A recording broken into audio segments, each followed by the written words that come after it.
Bonjour à toutes, bonjour à tous. Je crois pouvoir dire qu'avec le docteur Céline Aurore, on est ravis d'animer cette table ronde sur l'intelligence artificielle, son déploiement. Vous allez voir que on a des intervenants et des experts de haut niveau sur le sujet avec lesquels on va travailler tout ce début d'après-midi. Juste une petite introduction courte avant de commencer, avant les présentations. Quelques éléments sur l'IA. Alors, moi, je voulais repartir en disant deux, trois choses qui m'ont marqué pendant cette matinée. Alors, évidemment, Jérôme, il nous a dit en introduisant la session, l'IA, ça n'est pas une option. Et je crois qu'il a bien raison, l'IA, ça n'est pas une option aujourd'hui.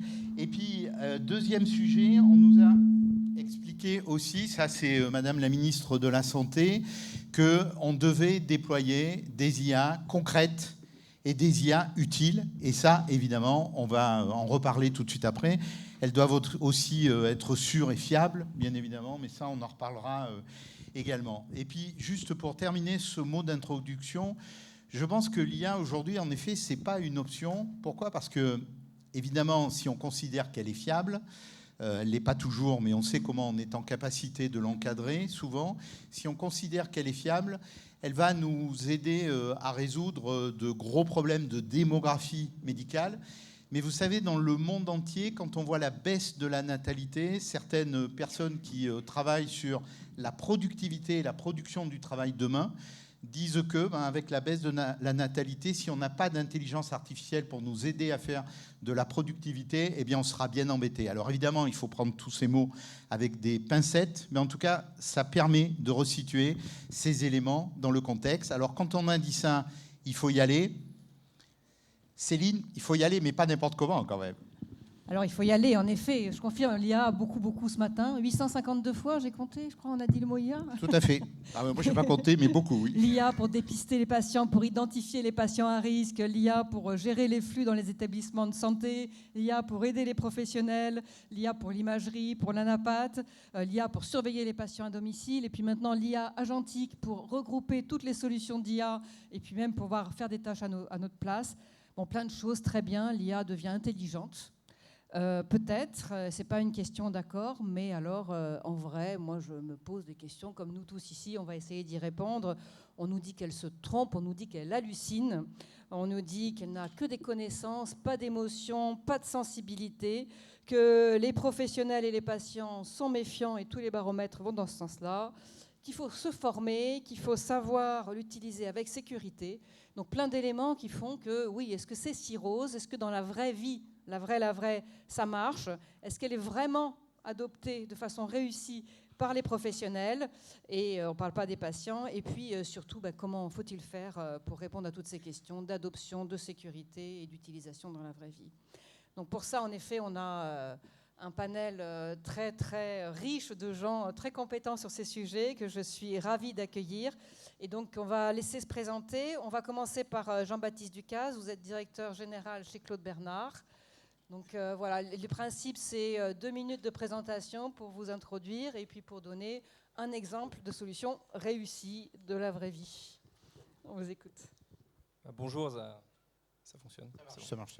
Bonjour à toutes et à tous. Donc ravi de participer à cette table ronde. Donc effectivement, je représente Claude Bernard, qui est une société historique qui existe depuis plus de 40 ans et qui édite notamment la base Claude Bernard, la BCB.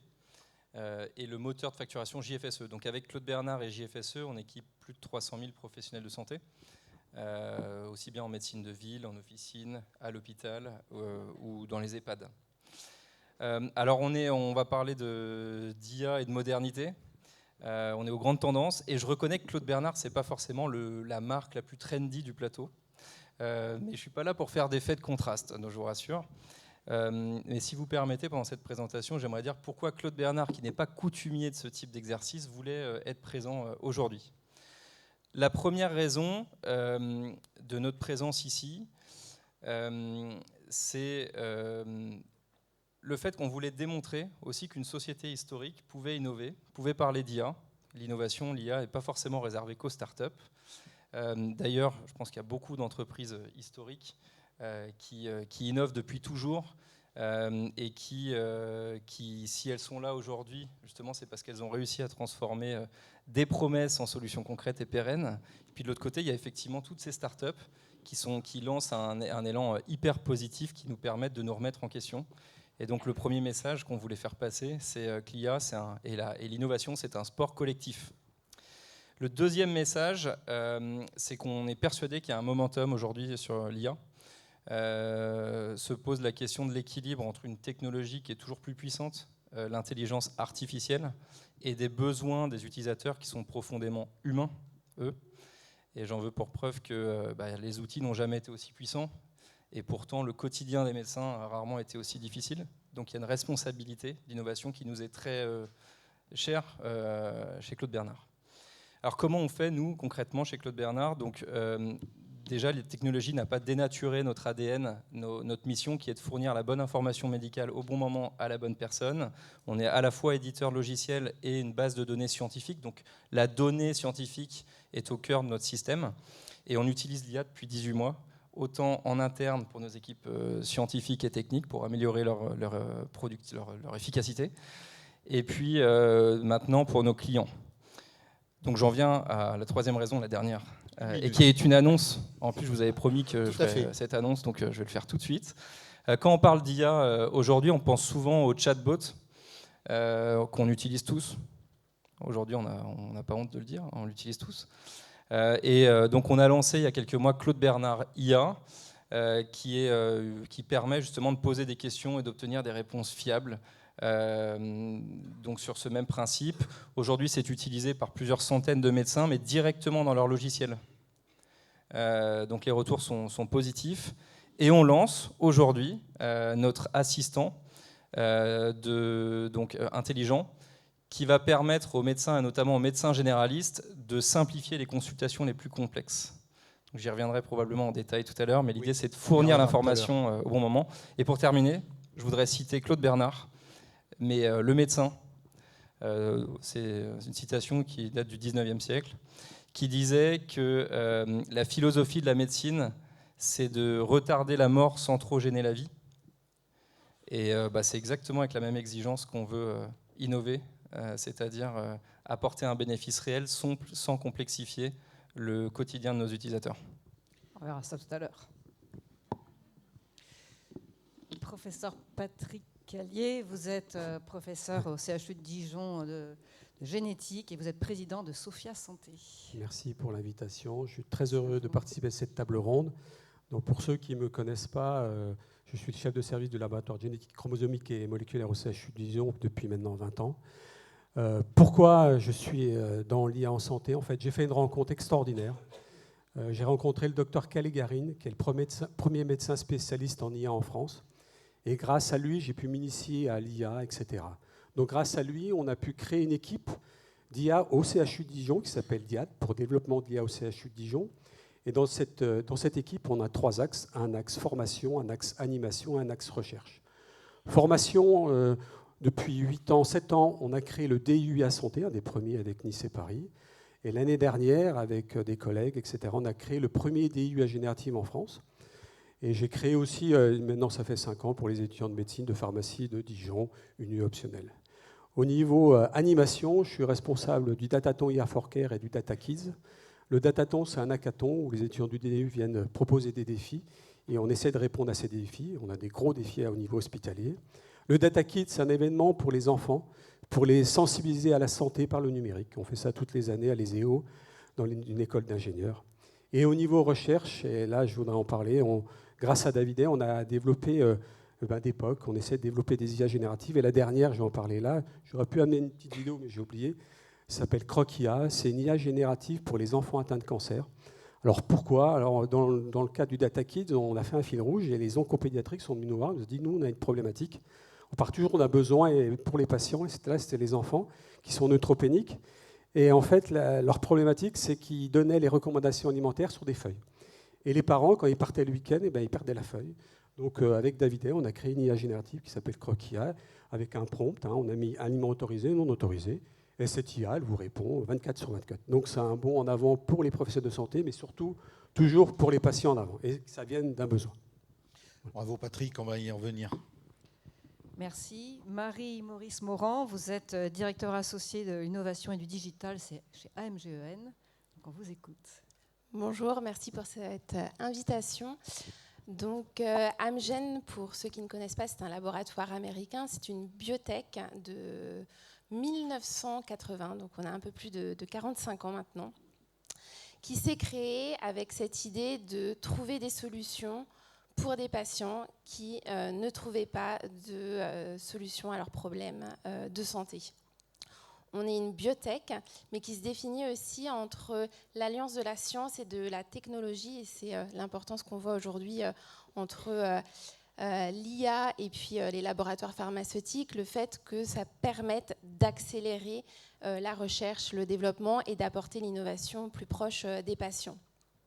Ça part d'un constat aujourd'hui, en moyenne, on met entre 10 à 15 ans pour développer un médicament.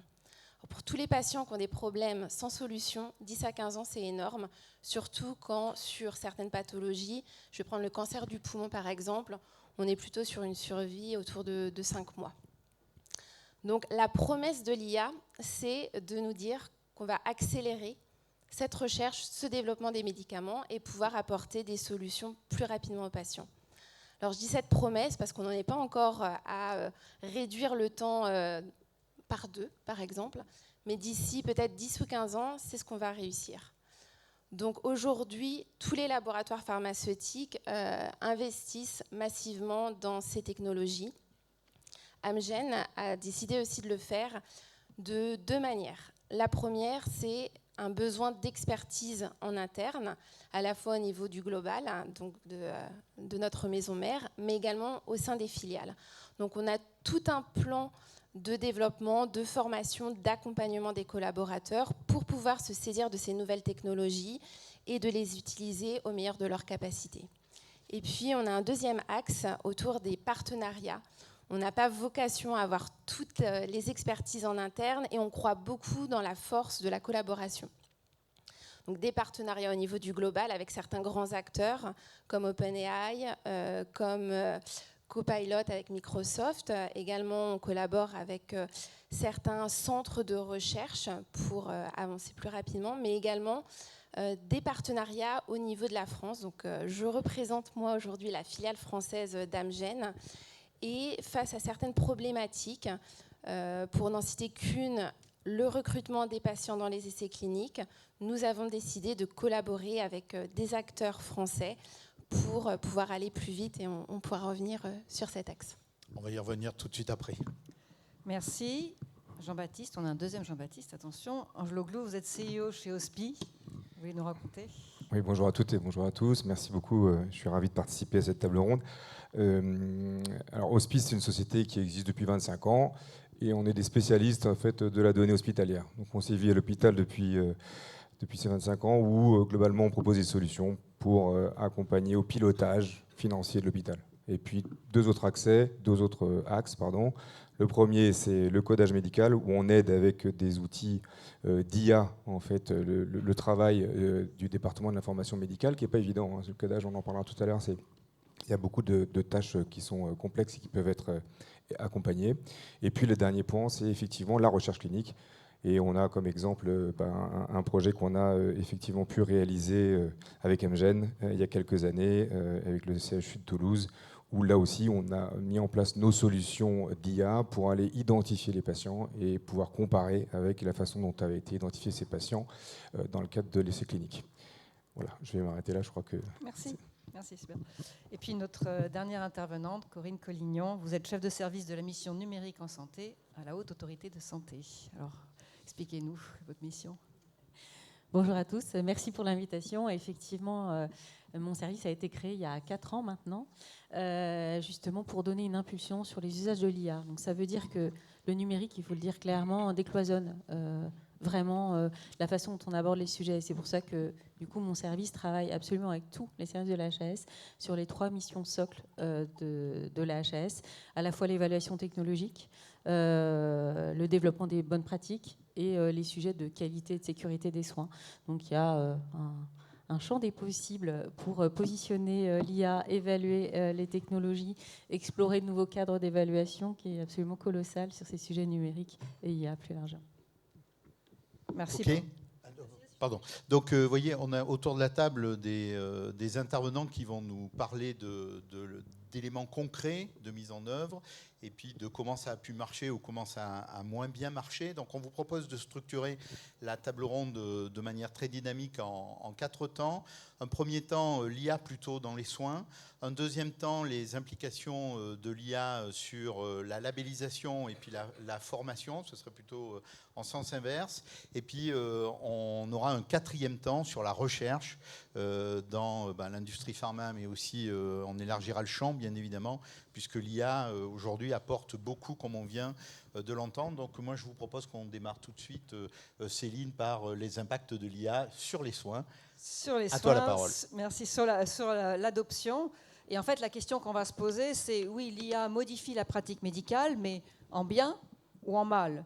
Est-ce que ça nous aide à nous organiser mieux, à nous structurer davantage ou au contraire, est-ce que ça augmente la charge mentale sur les professionnels, ça rajoute des tâches, ça complexifie les questions de sécurité ?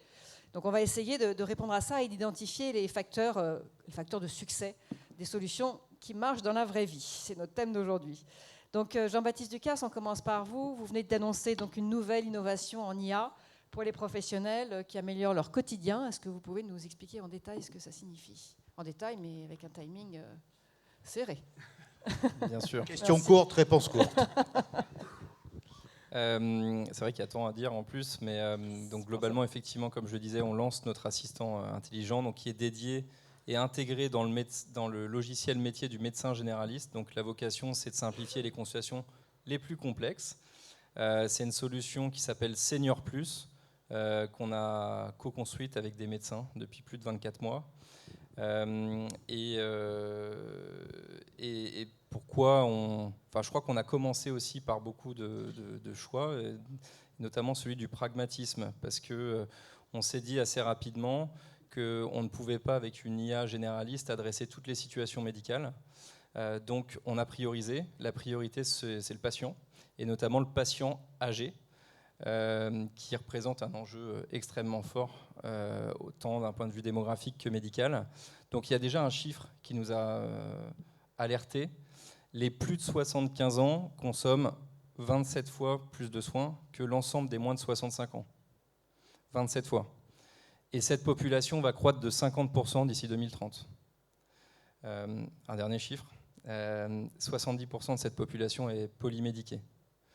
Donc il y a un enjeu très fort d'optimisation thérapeutique, il y a un enjeu très fort de déprescription, et ça représente une charge énorme pour le médecin généraliste.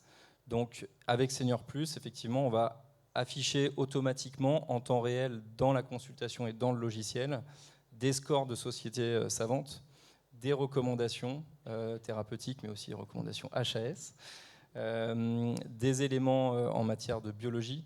Il y a tout un tas d'informations à très forte valeur ajoutée qu'on va mettre à disposition du médecin. Le médecin, il voit afficher cette information, il peut aussi questionner le modèle comme un chatbot, question-réponse. Et on a 2 principes pour moi pour répondre à votre dernière question. Le premier principe, c'est la place de la donnée, donc la qualité de la donnée. Parce que si le médecin a une information plus rapidement, mais qu'il est obligé de la vérifier systématiquement, il perd du temps et donc nous, on perd son adoption. Et le deuxième, c'est l'intégration dans la pratique. Vous allez sans doute beaucoup m'entendre le dire, mais pour nous, c'est vraiment le point clé. C'est comment on l'intègre dans le logiciel pour ne pas changer les habitudes du médecin. Alors justement, ces questions vous avez des solutions qui assistent à la consultation, qui viennent aider le professionnel. Est-ce que vous considérez qu'on en est encore au stade de promesse ou est-ce que vous avez vraiment constaté des améliorations, eu des retours positifs, ou est-ce que c'est des promesses ?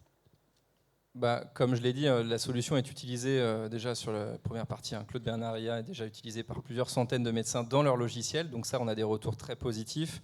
Après, je pense que d'une manière plus générale, il y a des gains qui sont très importants. Je pense, donc, comme je le disais, la réduction de la pression sur le médecin généraliste, elle est déjà forte. Je pense qu'elle va s'accentuer. On le disait, la hausse de la demande de soins, la pénurie de spécialistes. Ensuite, le gain de temps que ça offre, ça c'est un deuxième retour qu'on a. Les médecins vont très souvent chercher de l'information, notamment des scores de sociétés savantes ou des recommandations, en dehors de leur logiciel. Donc en l'intégrant dans le logiciel de manière automatisée, on permet de gagner jusqu'à 1 minute par consultation. Et concrètement, ça veut dire qu'au lieu d'aller chercher en consultation sur Google, je vais aller chercher, ou un autre sur Kant, je vais aller chercher, ça va apparaître directement au moment où je serai dans mon logiciel avec des suggestions, avec des recommandations de l'HAS, des sociétés savantes. C'est de l'infobulle, comment ça fonctionne concrètement ? Tout à fait, ça vient s'afficher dans le logiciel à des moments clés de la consultation et de manière contextualisée, donc selon le patient, de sorte à ce que le médecin puisse obtenir les meilleures recommandations, les meilleures informations médicales en fonction de son patient et sans avoir à sortir du logiciel. Et je crois qu'il y a un troisième gain qui est très important, on en a parlé ensemble récemment, c'est qu'il n'y a pas qu'une question de gain de temps, il y a aussi une question de qualité de la consultation. Aujourd'hui, un médecin, pendant sa consultation, il regarde en moyenne 50% de son temps un écran. Donc on lui permet de regarder le patient plus souvent, et on sait très bien que l'aspect cognitif est fondamental, donne beaucoup d'indices aux médecins. Notamment les patients âgés, la façon dont il entre dans le cabinet, où il s'assoit, où il dit bonjour, où il répond aux questions.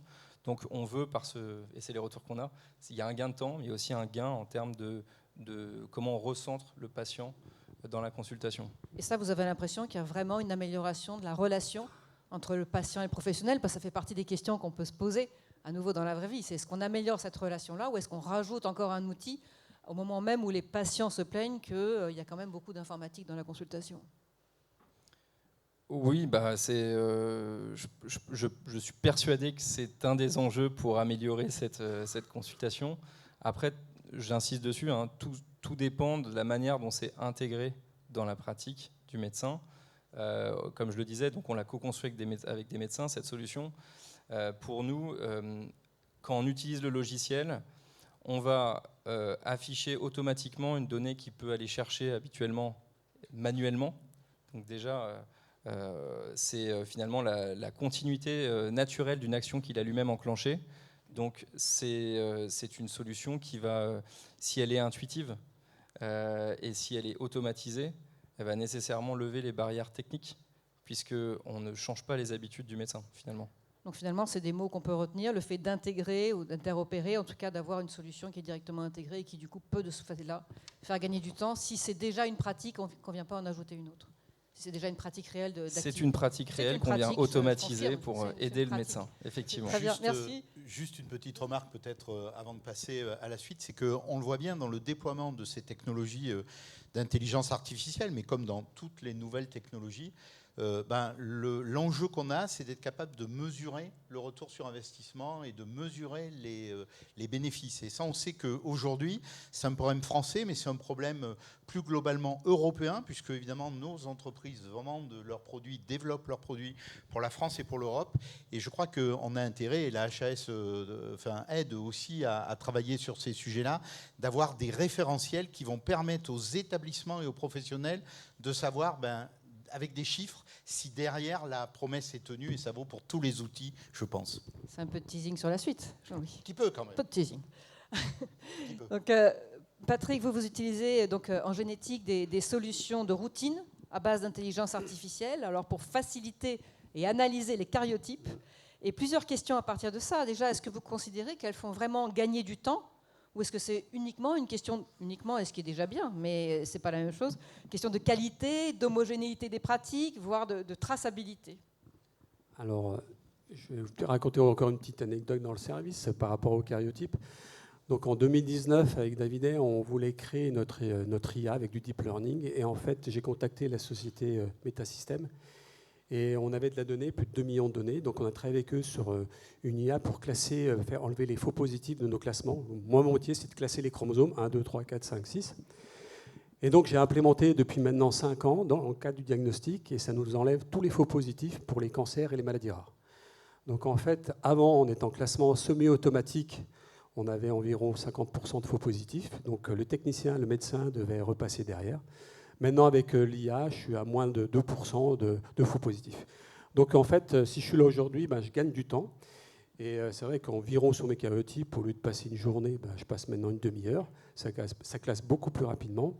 Et un des grands intérêts, c'est que cette IA, toujours, je le dis, c'est qu'il faut qu'il y ait un médecin derrière. Il y a une garantie humaine.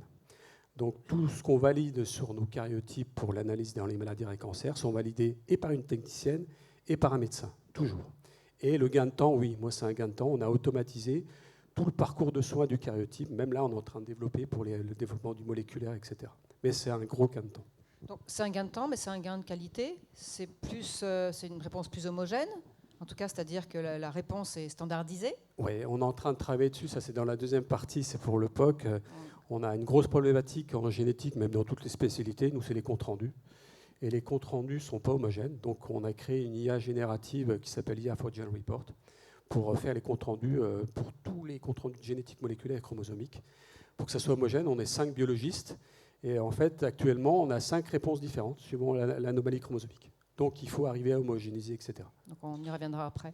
Et j'avais une autre question. En fait, on se dit souvent que l'IA peut permettre d'accélérer, enfin d'identifier plus rapidement les anomalies et donc d'y répondre en priorité. Est-ce que vous en êtes à ce stade-là? Est-ce que ça paraît quelque chose de cohérent? En tout cas, certaines solutions proposent justement d'identifier plus rapidement et de les monter plus rapidement. Oui, en fait, comme vous connaissez, c'est le Whole Genome Sequencing. Il y a beaucoup d'anomalies. On travaille actuellement, il y a 2 plateformes, Oragen et Sequoia. Et c'est 3 millions de paires de bases qu'il faut analyser. Et grâce à l'IA, maintenant, il y a du machine learning supervisé qui permet d'analyser directement ces variants. Et nous, on travaille sur les variations de signification inconnues. Et en fait, c'est une grosse problématique en génétique. C'est des variants, des mutations. On ne sait pas la conséquence. Donc, développer des modèles d'IA qui, prédictifs, permettront de faire de la médecine plus personnalisée. Oui, d'accord. Très bien. Merci. J'avais peut-être une petite question. Évidemment, on dit on enlève les faux positifs, les faux négatifs.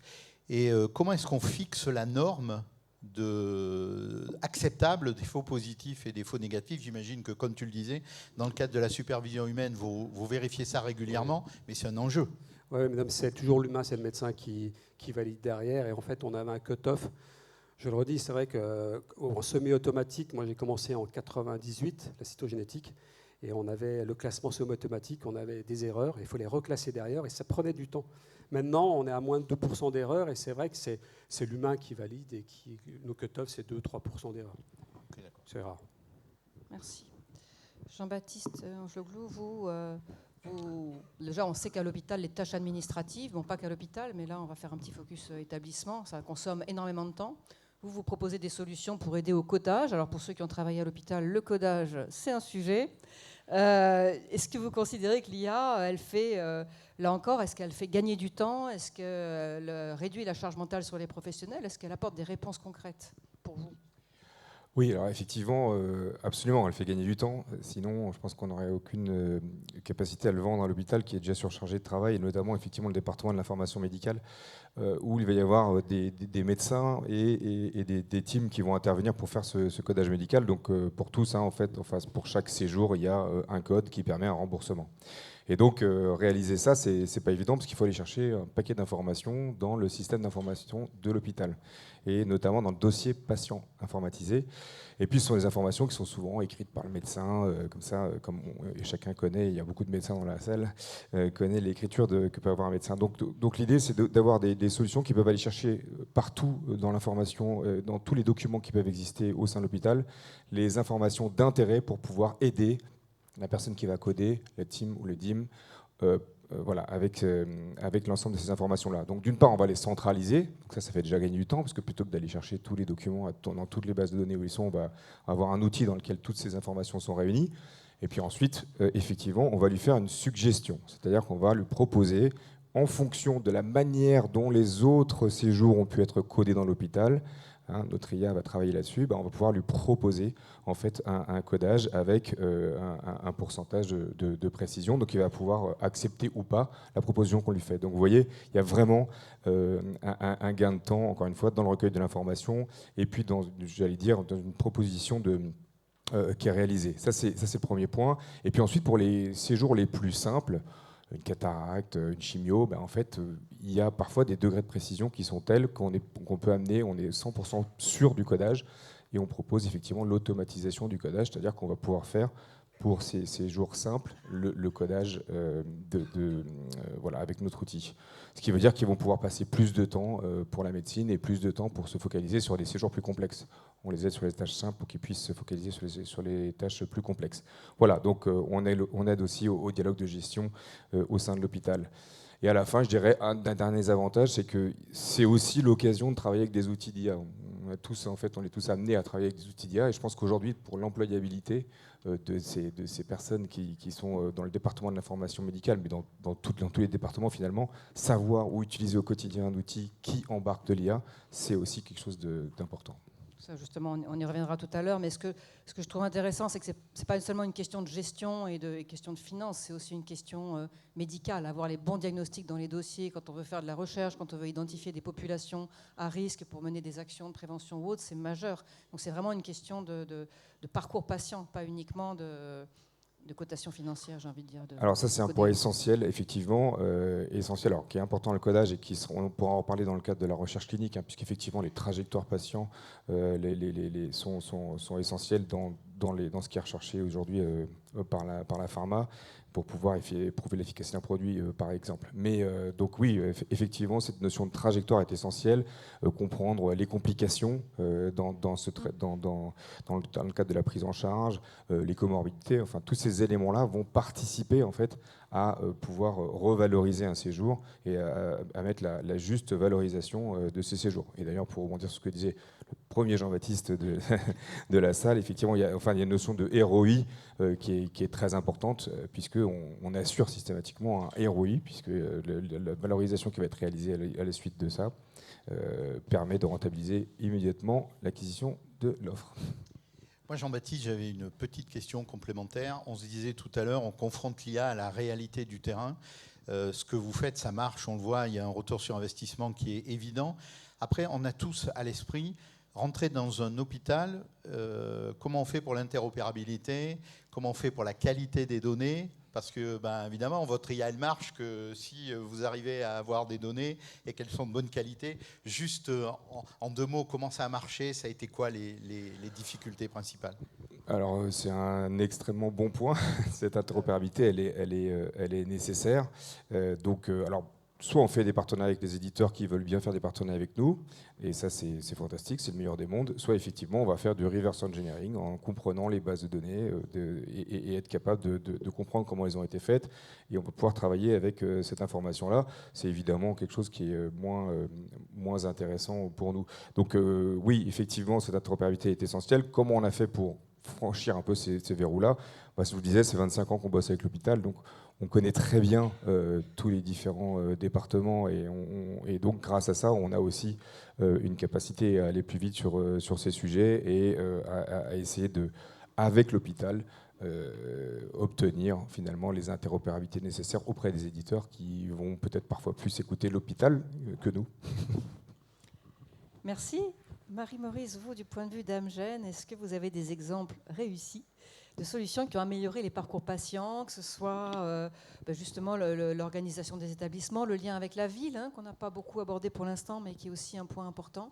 Qu'est-ce que vous pouvez nous dire par rapport à ça ou nous présenter comme exemple?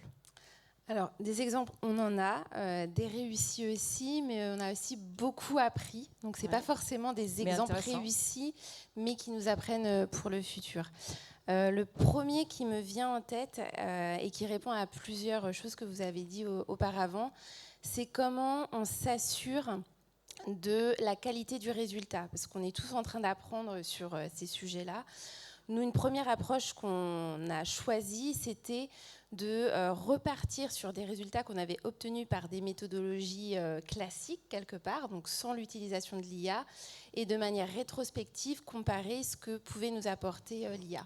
Donc là, l'exemple très concret, c'est le projet qu'on a mis en place avec OSPI, au sein du CHU de Toulouse. Nous avions déjà réalisé l'essai clinique, donc nous savions sur cette région combien de patients nous avions recrutés. Nous savions aussi combien de temps cela nous avait pris pour recruter les patients. Et OSPI avait une solution qui permettait de prescreener les dossiers, d'indiquer les critères donc d'inclusion, d'exclusion. Et notre idée était, retournons au CHU de Toulouse, cherchons dans les dossiers patients et voyons combien de patients nous obtenons. Sur le papier, ça paraît très simple. On avait discuté avec le CHU de Toulouse qui était vraiment motivés et engagés sur le projet. Et c'est au fur et à mesure qu'on s'est rendu compte qu'il fallait passer par certaines autorisations qui sont normales parce que derrière, on touche à de la donnée patient qui est vitale. On a besoin du consentement des patients, on apprend tout ceci, donc on a besoin de s'assurer qu'on respecte aussi les garde-fous et qu'on ne fait pas n'importe quoi. Donc un projet qu'on pensait mettre en place en 6 mois, on a mis 2 ans à le mettre en place.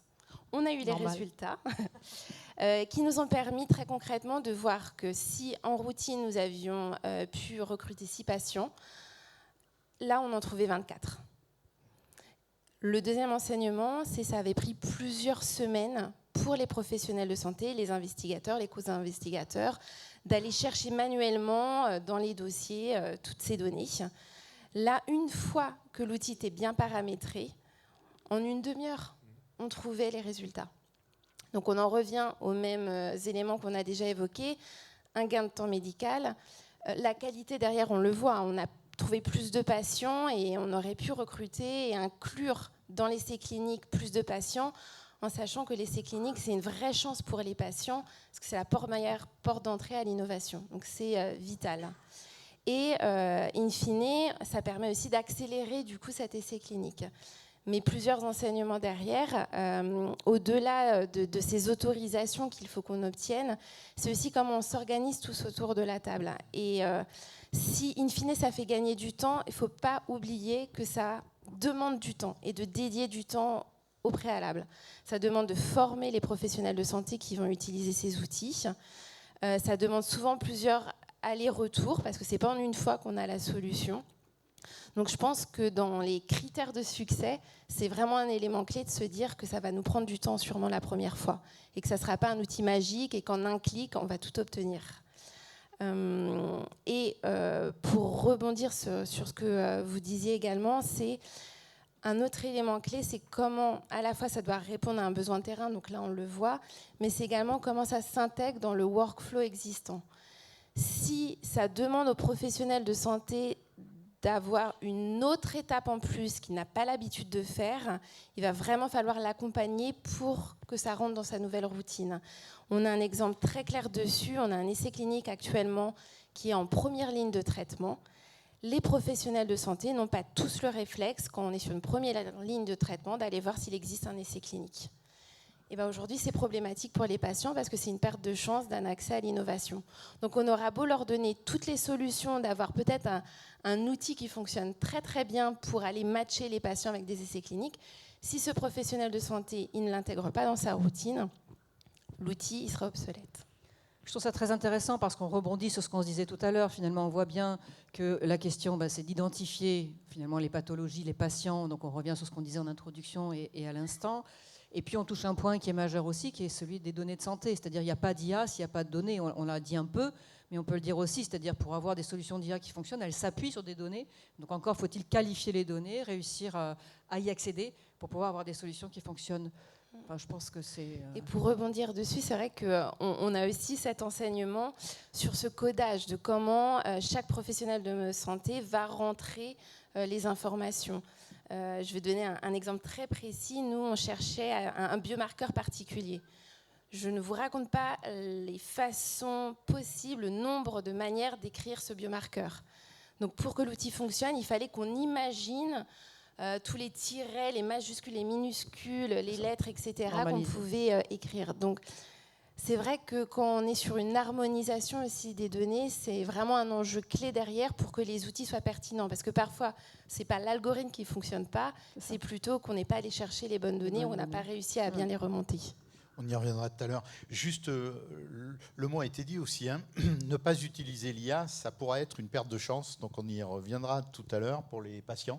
Et ça, c'est un sujet qui mérite de l'attention, je pense. Et la co-construction aussi, qui a été un peu évoquée. Hein, mais on l'a dit un peu, bon là on manque de temps pour continuer, mais évidemment ces solutions, il faut les co-construire pour qu'elles soient complètement intégrées et qu'elles répondent aux besoins.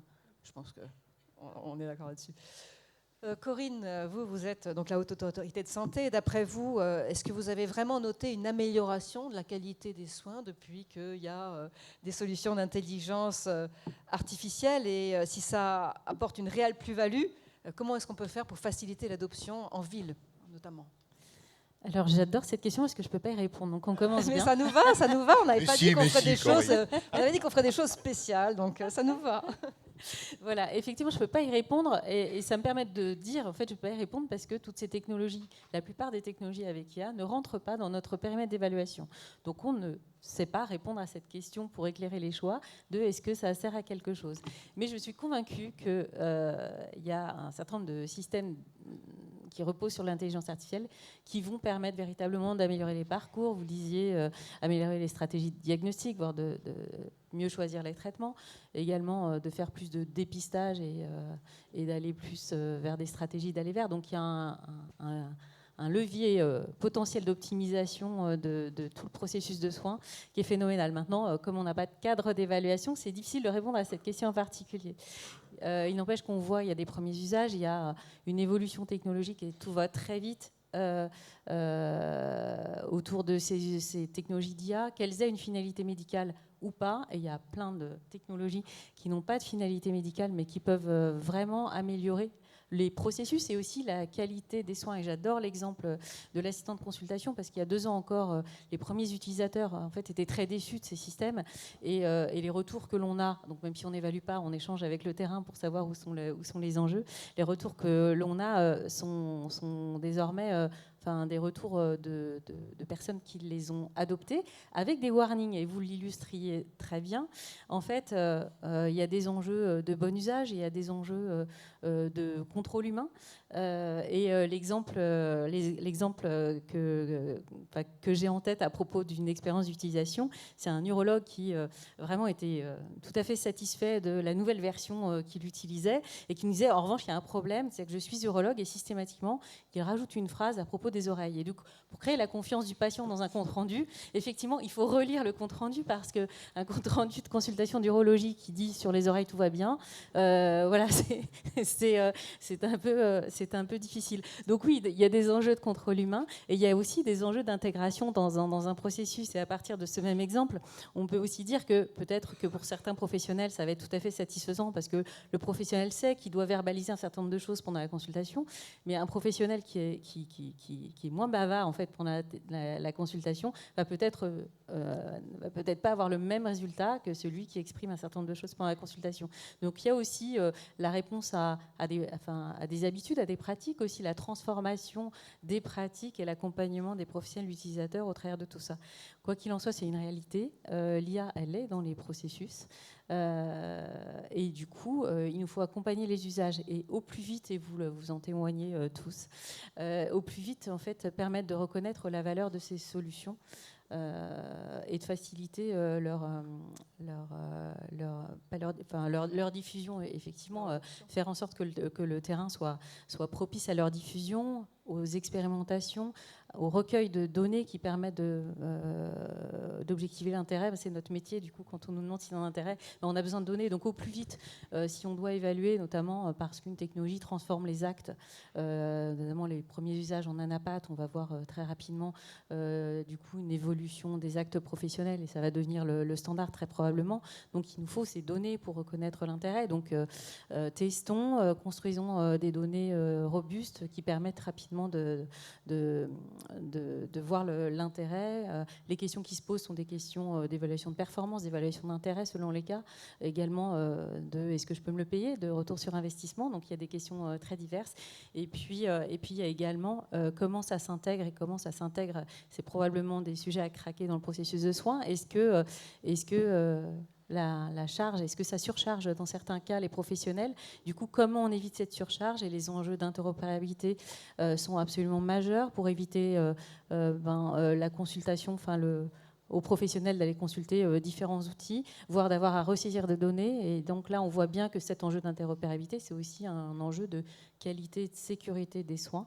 Et puis l'autre sujet à craquer, c'est également comment on fait en sorte que ces usages de l'IA en fait, soient un levier de développement de la compétence des professionnels et n'altèrent pas en fait, cette compétence, mais comment on travaille ce levier de développement de la compétence, puisqu'il y a cette crainte d'une perte de compétences avec les usages de l'IA, comment au contraire on accompagne le déploiement de ces solutions au profit du développement de la compétence. Donc on a plein de sujets à traiter sur ce qu'on n'évalue pas Merci. Bon, on aura l'occasion de reparler dans la table ronde. Juste on va peut-être faire le une lien. petite question, Corinne.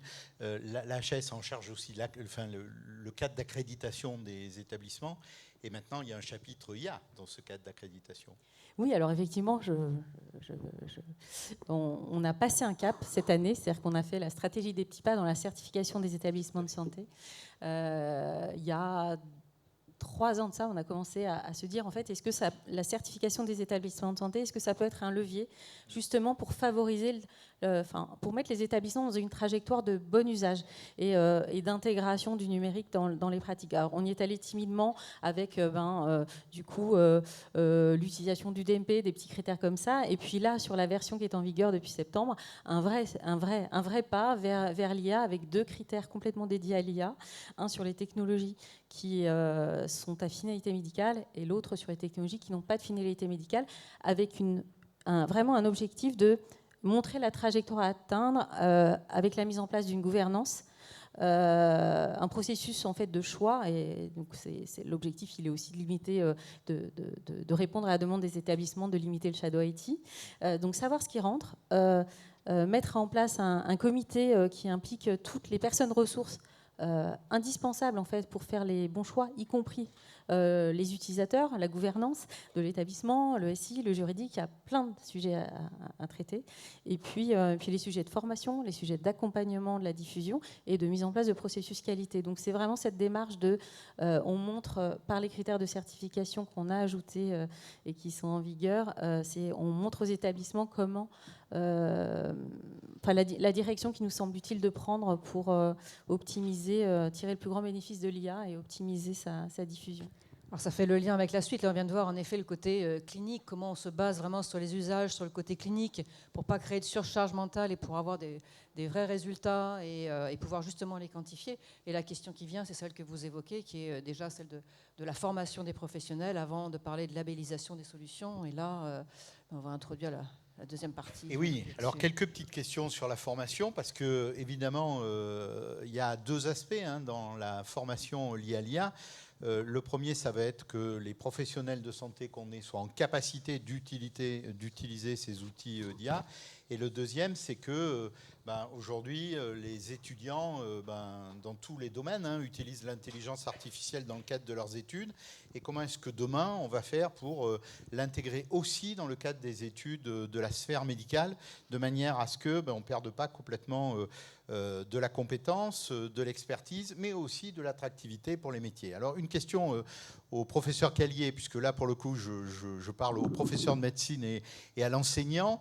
On sait que l'IA générative, aujourd'hui, ça trouve l'information, ça la structure, et puis ça la restitue, alors souvent sans faute d'orthographe, et puis avec moins de fautes de grammaire que quand on lit, non, parce que les grands-mères ne faisaient pas de fautes, mais de fautes de grammaire, que lorsqu'on lit un document épais.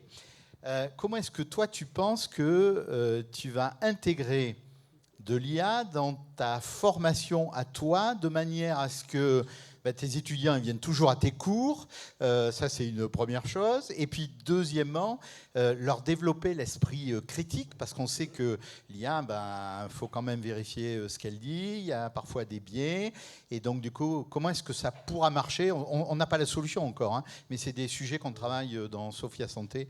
Tu peux nous dire un petit peu? Oui, je vais vous parler un petit peu de notre expérience sur la formation. Donc moi j'ai commencé il y a 8 ans à m'initier un peu à la e-santé, il y a 7 ans. Quand David a créé des algorithmes, j'ai posé des questions. Je me suis dit, mais c'est vrai qu'il faudrait peut-être former les professeurs de santé. Et il y a 7 ans, il n'y avait pas de formation. Donc je me suis dit, tiens, pourquoi pas, on formerait ces professeurs de santé avec une formation continue. Donc on a créé le DUA Santé. Maintenant, il y a une centaine d'heures, il y a 8 modules. Et vous parliez de la data, il y a un module que sur de la data. C'est vrai que la data dans l'IA, c'est le plus important, je dirais. La maîtriser et savoir qu'elle soit de bonne qualité.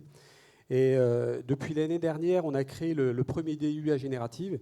Et pourquoi ce DUA générative? C'est vrai que pareil, on s'est aperçu que dans le quotidien, moi j'ai des copains qui utilisent l'IA générative, des urgentistes, qui ne se posent pas de questions, qui mettent de la donnée de santé, et ça devient une grosse problématique dans la santé.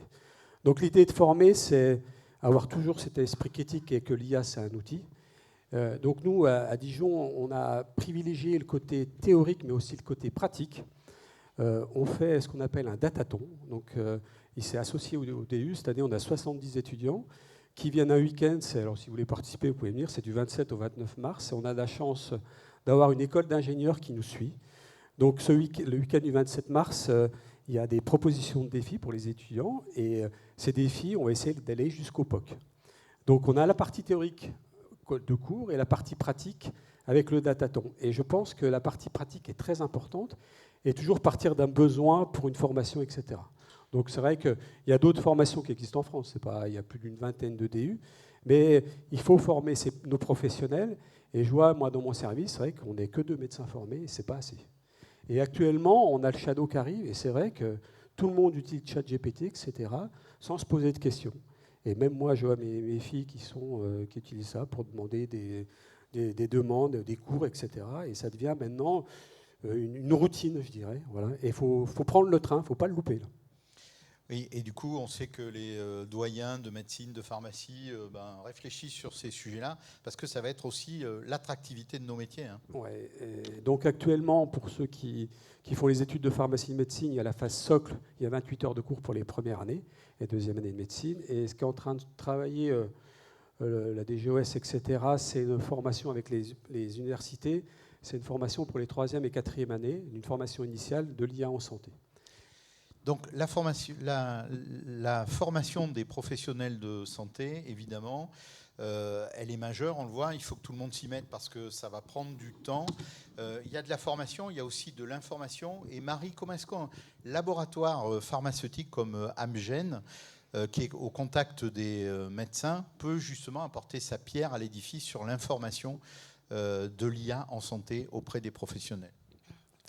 Le premier exemple qui me vient, c'est vraiment une remontée qu'on a eue avec le terrain où donc on a nos délégués sur le terrain qui sont en interaction permanente avec les médecins et qui, dans le cadre de leur interaction, ont des questions parfois posées.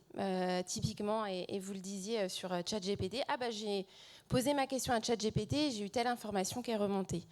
Donc pour nous, c'était important aussi que les personnes qui sont directement en contact de ces professionnels de santé sachent comment répondre à ce genre de questions et puissent aussi partager leur connaissance ou leur compréhension de ces outils.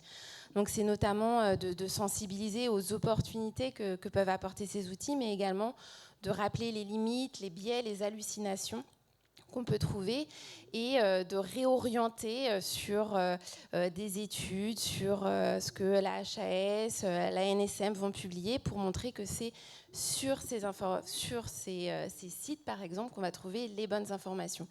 Donc c'est vraiment important aussi que finalement le laboratoire puisse répondre aux questions qui émergent de ces professionnels de santé. Et c'est vrai que ce matin, on le voyait dans les différents rapports, le fait que 90% des professionnels de santé disent déjà l'utiliser, mais que 71 apparemment ne s'estiment pas assez formés, on voit qu'il y a aussi un trou, on va dire, à compenser. Ça, c'est le premier point. Le deuxième, c'est dans tous les projets d'amélioration du parcours de soins du patient, on voit de plus en plus que l'IA va aussi jouer un rôle. Et à travers nos expérimentations, de pouvoir déjà apprendre avec des professionnels de santé, parce que, comme vous le disiez, c'est de la co-construction. On travaille directement sur le terrain pour trouver les meilleures solutions, mais après de pouvoir diffuser et de partager aussi ces apprentissages. On voit que les professionnels de santé, en général, sont très friands de pouvoir apprendre, par exemple, sur quel traitement peut aider le patient, quelles expériences on a eues. C'est la même chose sur l'IA. Les professionnels de santé sont très friands d'apprendre de leurs pairs sur leur utilisation, comment ça peut apporter des bénéfices, quelles sont les limites aussi à prendre en compte. Donc on essaye également d'organiser ces partages d'expériences pour tous. Vous le rappeliez, ça évolue très très vite. Donc ce qu'on a dit en janvier, potentiellement en mars, en fait, c'est déjà différent. Donc il faut qu'on soit dans cette approche évolutive en permanence. Merci. Du coup, une dernière question sur la formation pour Corinne, parce que le temps avance. La HAS a sorti un très beau document sur les LLM il n'y a pas très longtemps, c'était il y a 2 mois je crois. Et donc du coup ça participe j'imagine à cette stratégie d'information puisque l'idée n'était pas là pour le coup de labelliser ou de je ne sais pas quoi faire. L'idée était de dire attention, comment est-ce que vous pouvez l'utiliser et comment, et je trouve que c'est une vraie stratégie d'information qui me plaît beaucoup.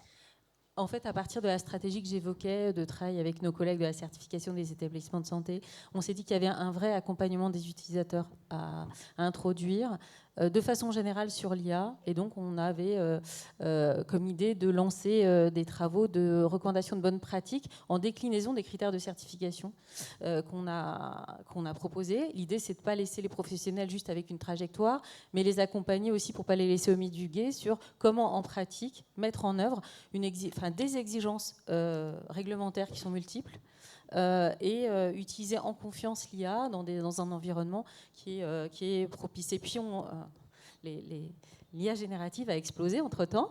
On a été sollicité pour participer à un DU, notamment, qui s'est créé. Donc, on a vu rapidement les enjeux.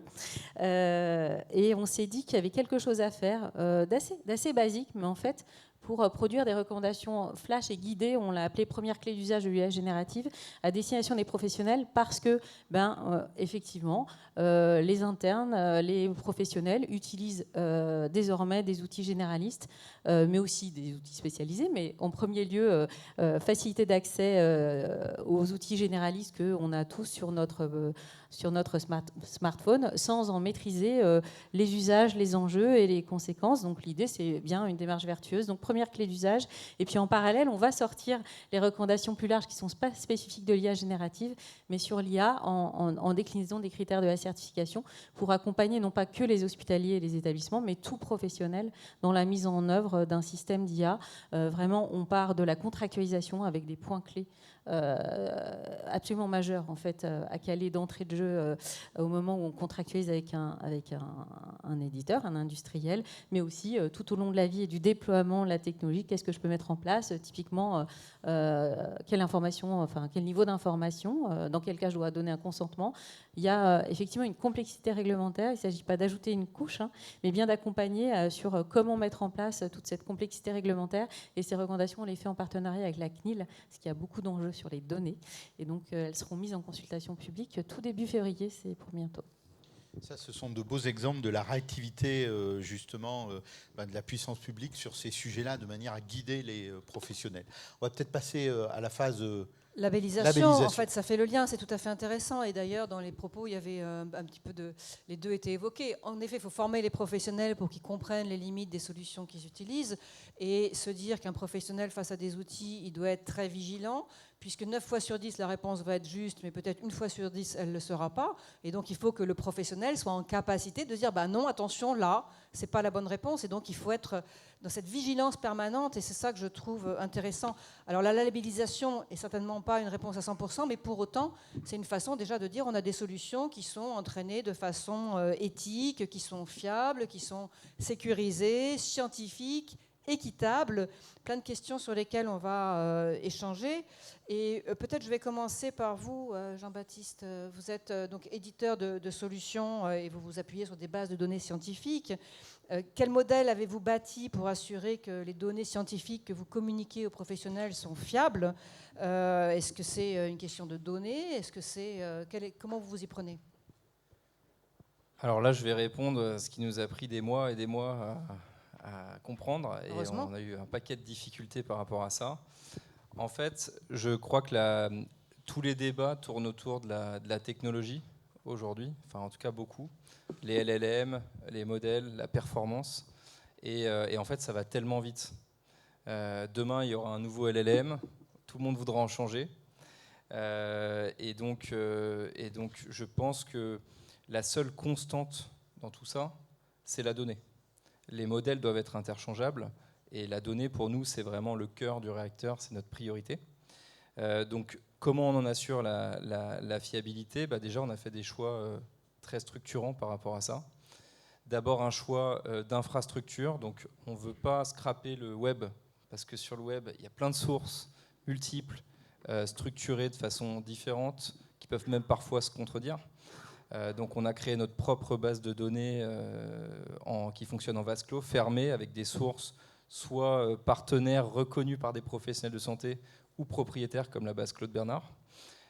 Toutes les données qui sont dans cette base de données sont traduites, homogénéisées et puis normalisées, de façon à pouvoir avoir dans une réponse unique, fiable, des éléments comme, je le disais tout à l'heure, des pathologies, des traitements, des recommandations, la biologie, etc.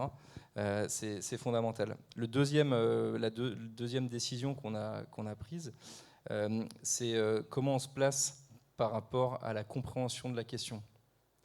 En fait, on a compris qu'une donnée en entrée, donc la question, si elle est mauvaise ou mal interprétée, en fait, elle allait impacter la donnée en sortie, la réponse qui allait être mauvaise aussi. Donc, notre modèle, il tourne autour de la compréhension de la question. La question qui est posée, on la reformule 30 fois. On vectorise toutes ces données.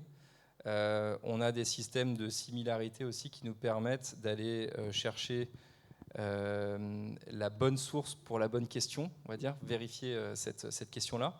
Et puis on a pris le parti un peu différent d'autres solutions. C'est comme vous l'avez dit tout à l'heure, en fait, il y a la question de la fiabilité. Je crois que c'est vous, Patrick, qui en parlait.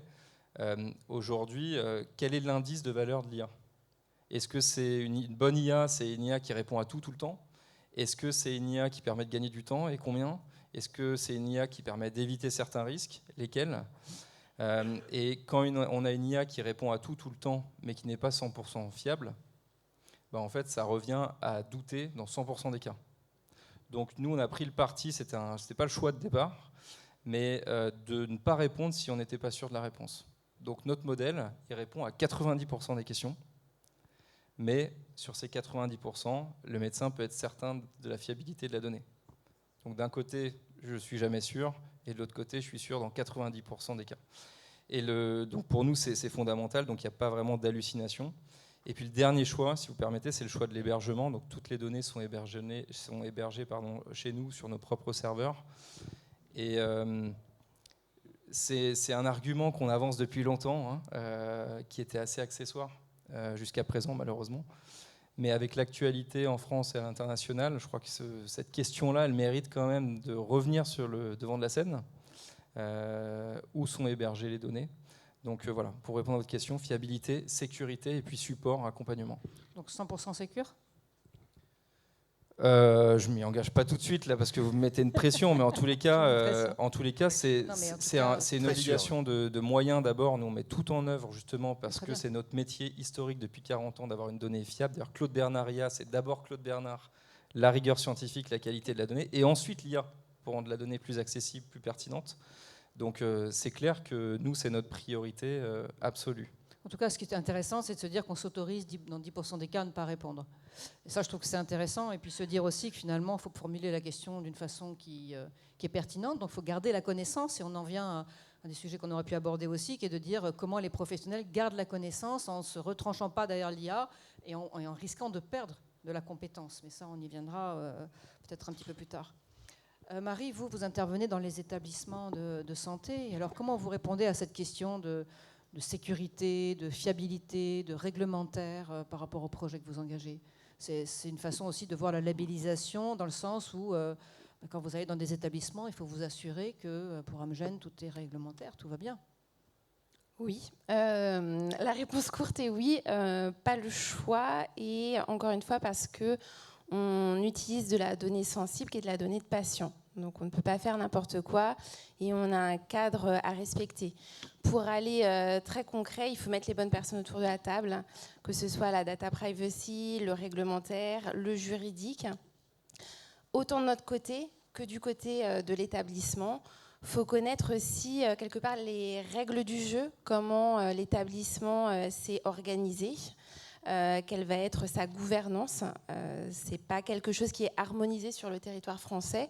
Et on peut avoir fait un projet de telle manière dans un CHU et puis aller dans un CH et avoir un autre processus. Donc il faut apprendre dessus. La question de la labellisation, elle est pour moi complexe. Je n'ai pas forcément une idée arrêtée. J'ai plutôt l'envie de dire que la labellisation, si elle permet de créer un socle de confiance, alors oui. Si elle permet de sécuriser les projets et de se dire que finalement, à la fin, on aura de l'impact, et notamment de l'impact pour les professionnels de santé et les patients, alors oui. Et puis, si elle permet d'accélérer le déploiement de solutions, non pas dans un seul CHU, mais sur tout le territoire français, dans ces cas-là, oui. Mais pour que ça fonctionne, je pense qu'il faut avant tout co-construire cette labellisation avec les établissements, les autorités, les professionnels de santé, les industriels, les patients.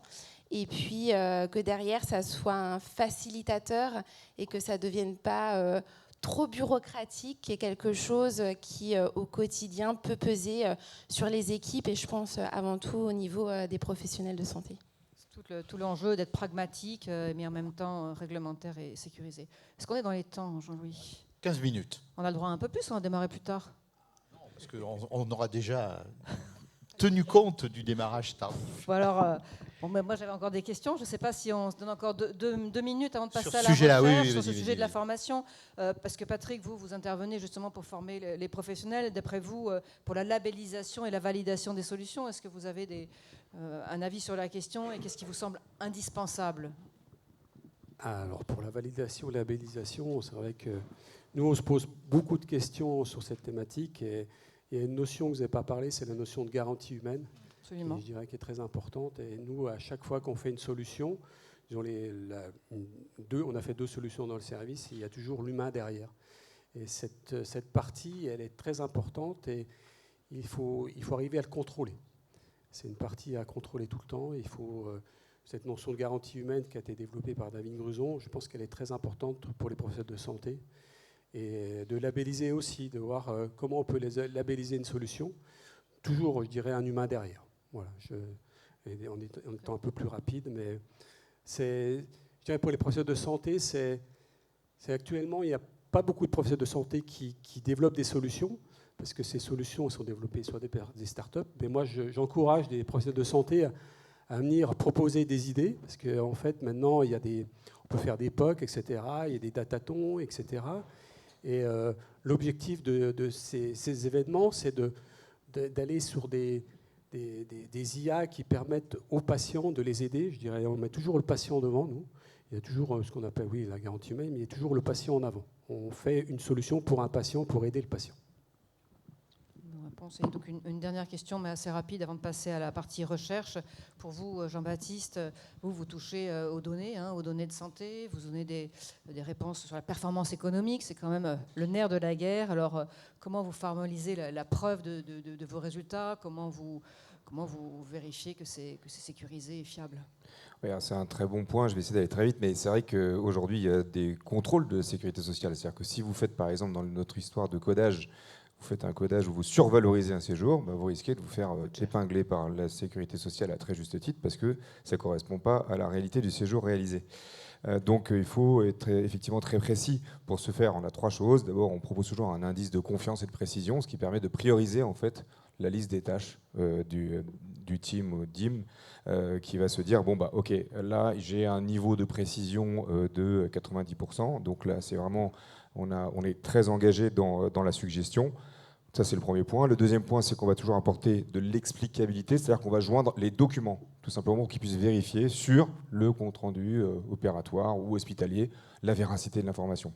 Donc, 1, l'indice de confiance, 2, l'explicabilité avec les pièces jointes, et 3, comme tout le monde l'a dit ici, la validation humaine in fine, sur tous les séjours notamment complexes, puisque c'est absolument indispensable que ce soit l'utilisateur qui le valide. Et encore une fois, nous, on propose...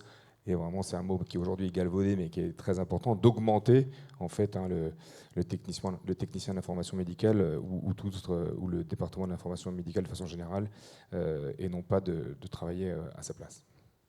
Merci. Donc l'humain, on revient sur l'humain, c'est bien. Ça nous amène à la recherche, justement. Alors, dernière séquence sur la recherche. En effet, l'IA, aujourd'hui, on sait que elle a un impact de plus en plus croissant sur la recherche, que ce soit sur la recherche fondamentale, mais également évidemment toute la partie drug design, ce qu'on appelle le matching pour la mise en relation entre le patient et les essais cliniques. Et puis évidemment, c'est en train de bouleverser les méthodologies classiques d'essais cliniques. Alors, quelques questions. Là, Patrick, pour le coup, je m'adresse à toi avec la casquette de chercheur. Tu fais de la génétique. La génétique, on voit aujourd'hui que, évidemment, dans la personnalisation des traitements, dans la compréhension des maladies, c'est au premier plan. Et pour toi, demain, ce sera quoi la recherche en génétique boostée à l'IA? C'est un vaste sujet, mais juste quelques pistes. Oui, je vais aller sur, je dirais, de la médecine de plus en plus personnalisée. C'est vrai qu'avec l'IA, on a la chance d'avoir potentiellement, de permettre de faire des applications qui peuvent être utilisées directement pour le patient. Donc nous, on développe des solutions à base d'IA générative pour les cancers, pour les maladies rares. En fait, vous savez qu'il y a 3 milliards de pertes de base, et en fait, le séquençage haut débit est actuellement... On séquence dans les maladies rares, dans les cancers. Maintenant, c'est d'arriver à trouver des pathologies, des maladies rares par le diagnostic, etc. Donc nous, notre objectif actuellement, c'est d'utiliser cette IA dans le cadre de maladies rares pour permettre une médecine de plus en plus personnalisée, c'est-à-dire avoir des traitements spécifiques pour les patients à base d'IA, etc. Donc on est en cours de traitement pour cette médecine personnalisée qui passera par l'IA. Merci. Marie, du coup, un autre sujet qui impacte aussi beaucoup la recherche en préclinique, c'est aujourd'hui, on va remplacer des animaux vivants par des animaux virtuels. Amgen se positionne, je crois, sur ces sujets-là. Ça va être des tendances. Mais du coup, est-ce que vous pensez que c'est des choses qu'on va voir arriver à court terme, à plus long terme sur ces sujets-là ?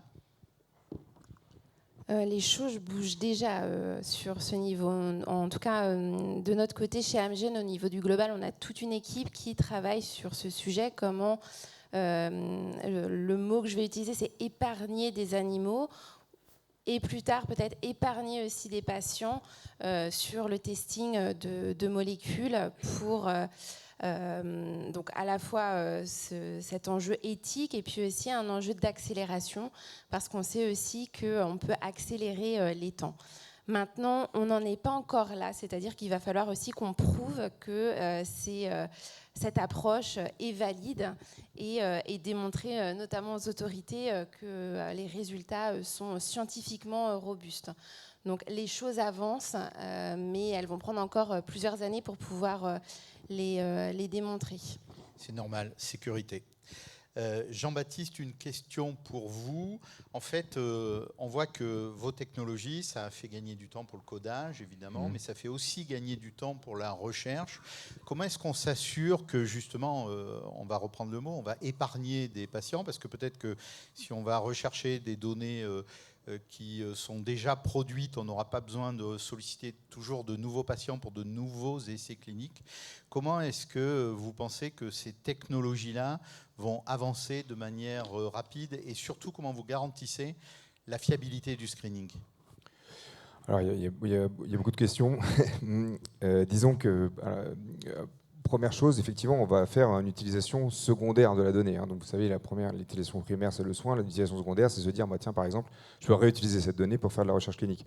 C'est vrai que cette manne d'informations, cette donnée, elle est, on en parlait tout à l'heure, là aussi, au niveau de la donnée est toujours première. Donc, on va partir de cette donnée-là, mais il va falloir forcément assurer tous ces éléments de fiabilité-là.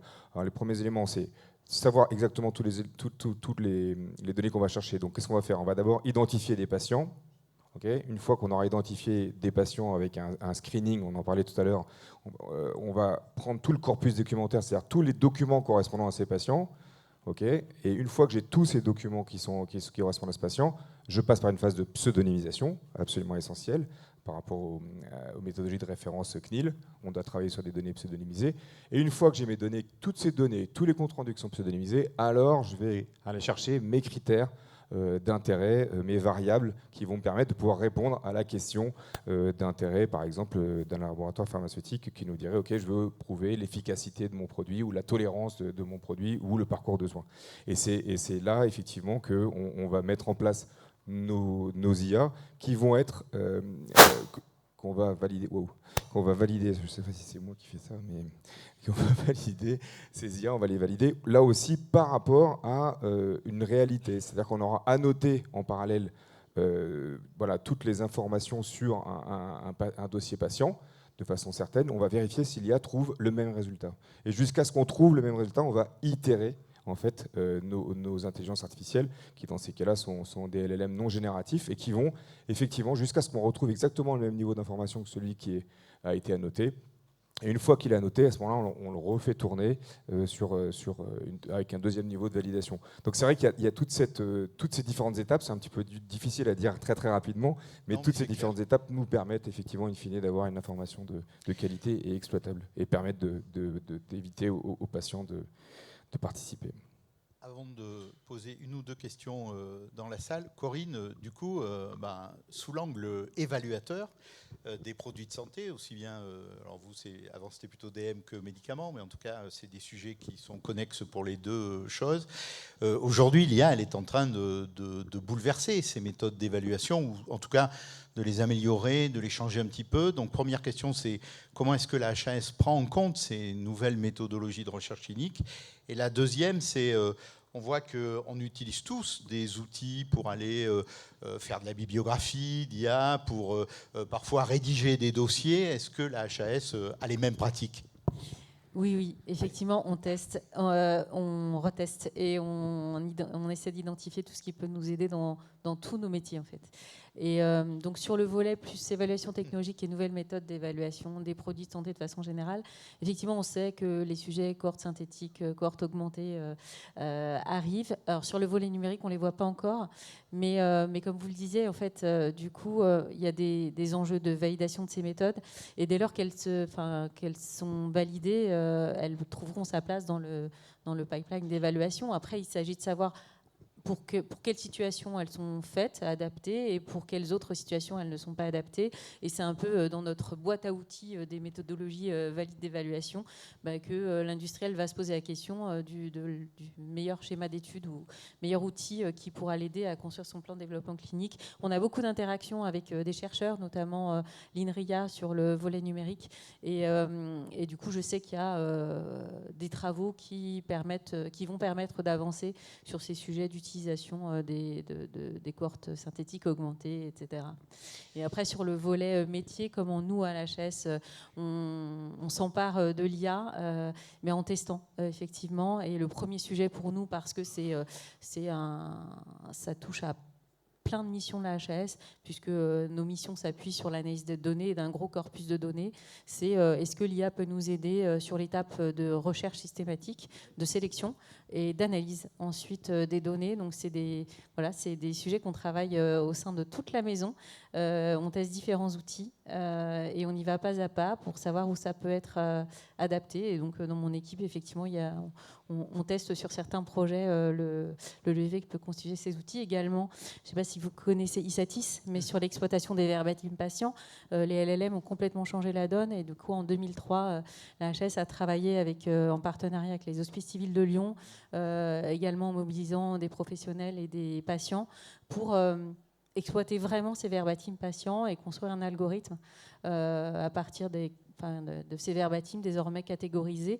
Et du coup, c'est un service offert gratuitement mis à disposition des établissements pour leur permettre d'intégrer et d'exploiter les verbatim de leurs patients à des fins d'amélioration du processus qualité. Donc là, on voit un bel exemple en fait, d'applicatif de l'IA au service de la qualité des soins.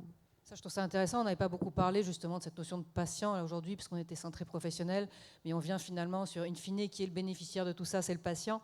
Et on en vient là à la question de l'expérience patient, sujet important, en tout cas pour beaucoup de gens.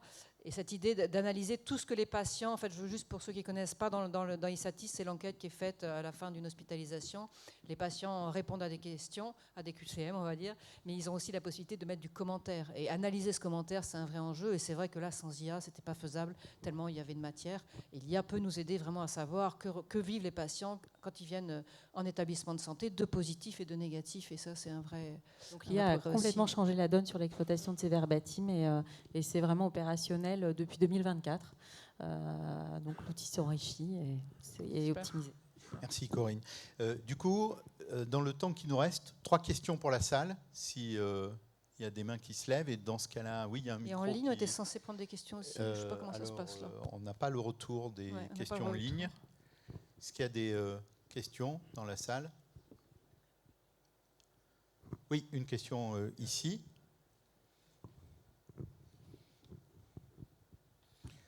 Fallait se lancer. Bonjour à tous, merci pour la qualité des interventions. On a pas mal évoqué effectivement l'IA, on a pas mal évoqué la donnée, et je crois on a parlé d'interopérabilité des systèmes.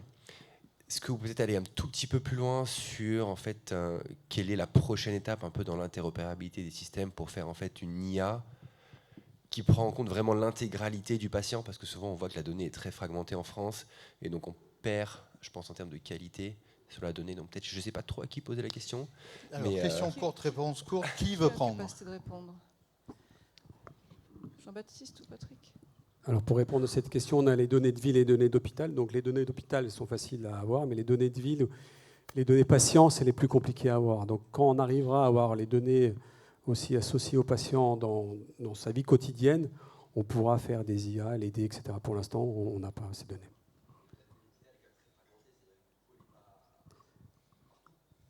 Maintenant, avec les DSI, il y a des data centers qui sont développés dans les CHU.